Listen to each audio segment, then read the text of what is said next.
प्यारे बच्चों, सुप्रभात। आज हम करेंगे आपकी सुनहरी धूप पाठ्य पुस्तक में से पाठ 11।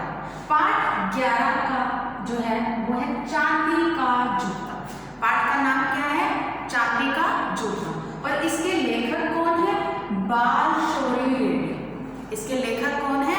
बालशौरी रेड्डी। लेखक हमें इस पाठ के अंदर, ये जो हमारी कहानी है, ये एक कहानी है। इस कहानी में लेखक ने समाज में फैली हुई कुरीतियां, जो हमारे समाज में बुराइयां फैली हुई हैं, उसमें से दहेज प्रथा जो है वो एक अभिशाप माना जाता है। उस दहेज से रिलेटेड ये जो है वो पूरी की पूरी कहानी है कि दहेज जो है एक सामाजिक समस्या है। दहेज क्या है? एक सामाजिक समस्या। इस कहानी में लेखक ने दहेज जैसी एक बहुत बड़ी सामाजिक समस्या पर एक करारा व्यंग्य किया है।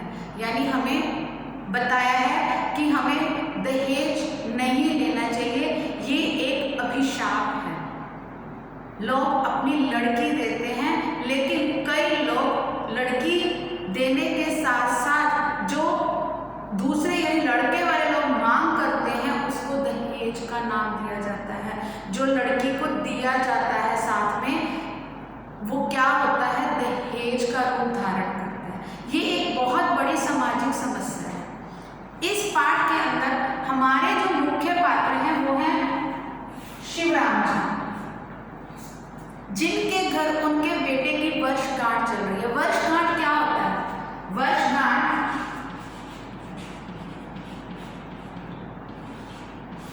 जो साल बाद आती है, जिसे सालगिरह भी कहते हैं। आप उसे बर्थडे लगा सकते हैं या मैरिज एनिवर्सरी लगा सकते हैं, जो एवरी ईयर। तो शिवराम के पुत्र की वर्षगांठ चल रही थी। वहां पर लेखक को भी निमंत्रण मिला था, यानी उन्हें आमंत्रित किया गया था कि आप हमारे घर आइए, बेटे की वर्षगांठ है। वहीं पर लेखक को उनके मित्र वेंकटेश्वर राव मिलते हैं, जो उनके साथ हॉस्टल में पढ़ते थे। हॉस्टल मतलब छात्रावास।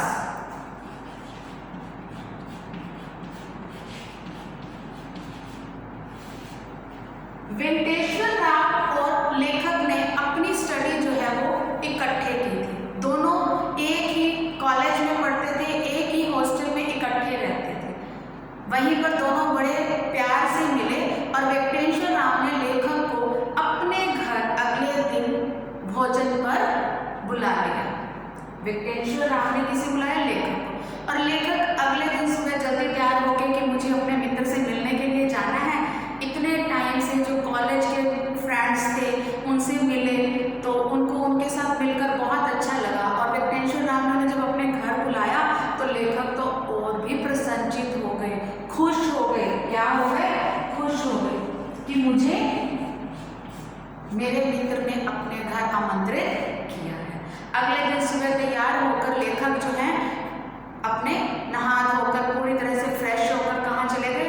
वेंकटेश्वर राव के घर, अपने मित्र के घर। वहां पर जैसे ही वो गए, अभी वेंकटेश्वर राव फ्रेश हो रहे थे, नहा धोकर जैसे ही वो आए, उन्होंने वहां पर अखबार को उठाया और एक तरफ अपने मित्र को दे दिया, लेखक को पढ़ने के लिए। ब्लीटर्स अखबार उन्होंने किसे दे दिया? अपने मित्र लेखक को पढ़ने के लिए दे दिया। थोड़ी देर में ही उनकी पत्नी वहां पर आई। उनकी पत्नी का नाम कौन है? वेंकटेश्वर राव की पत्नी रमा। जैसे ही लेखक उनसे मिले बहुत खुश हुए, उनसे खुशी खुशी मिलने लगे और उनकी सुंदरता थी उसको देखकर वो हैरान हो गए कि इतनी सुंदर इनकी पत्नी है, पूरे घर को किस तरह से इसने सजाया हुआ है। जैसे ही उनके घर में वो लेखक आए थे, उस समय भी वो उनके घर को देखकर एकदम हैरान हो गए थे, आश्चर्यचकित हो गए थे, आश्चर्यचकित, हैरान।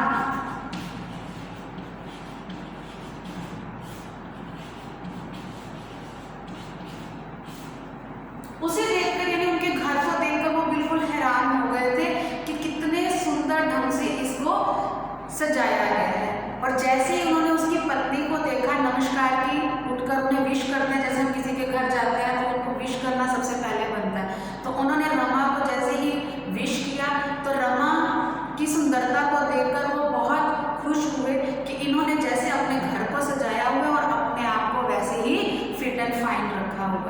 वो बहुत उनकी सुंदरता को देखकर मोहित हो गए कि किस तरह से इन्होंने अपने घर को भी सजाया हुआ है। और फिर वो हॉस्टल के दिनों को याद करने लगे, यानी अपने जो छात्रावास के दिन थे कि जो वेंकटेश्वर राव था उनको कोई भी चीज़ ढंग से रखनी नहीं आती थी, उनकी सारी चीज़ें इधर उधर बिखरी रहती थी, उनकी हर चीज़ इधर उधर बिखरी हुई लेखक को भी अच्छी नहीं लगती थी। जब उन्होंने उनके घर को देखा तो वो समझ गए कि ये सारा कार्य उनकी पत्नी रमा ही करती है। कुछ समय के बाद जैसे ही वेंकटेश्वर राव आए तो उन्होंने अपनी पुत्र वधू को बुलाया और उसकी प्रशंसा करने लगे। उनकी जो पुत्र वधू है यानी उनकी डॉटर इन लॉ,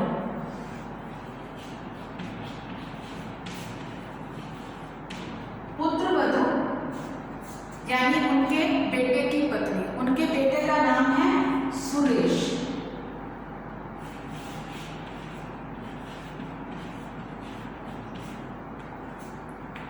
उनके बेटे का क्या नाम है? सुरेश।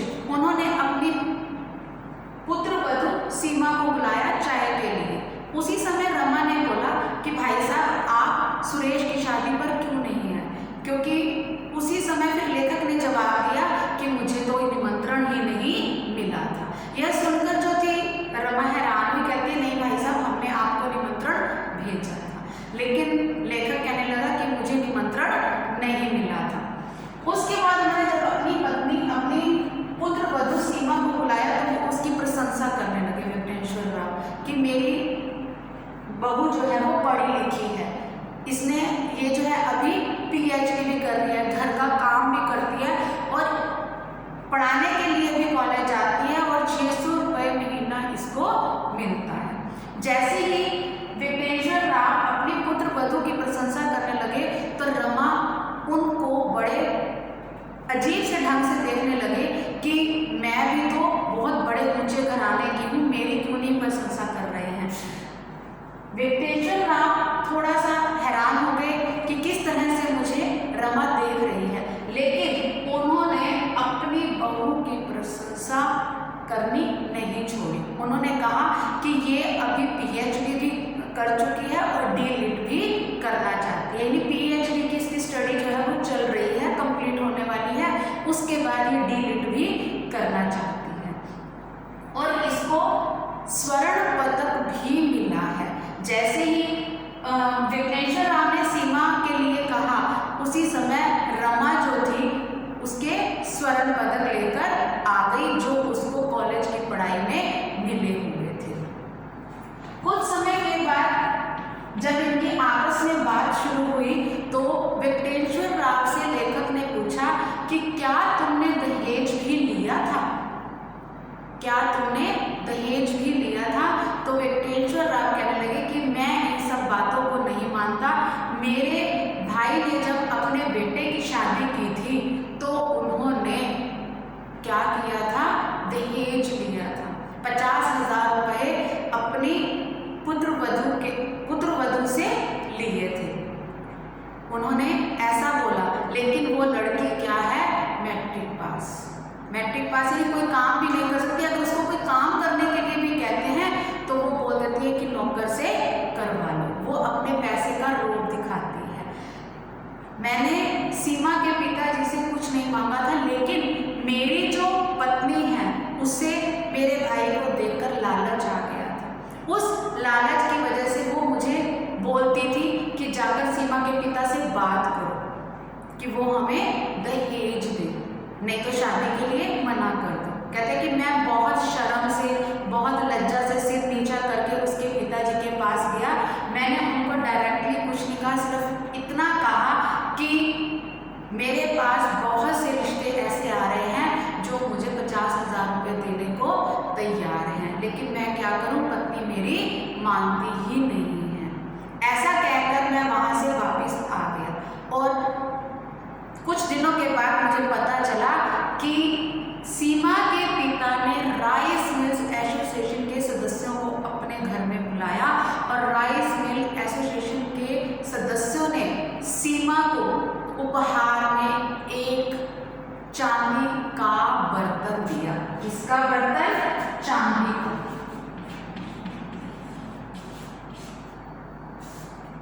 जब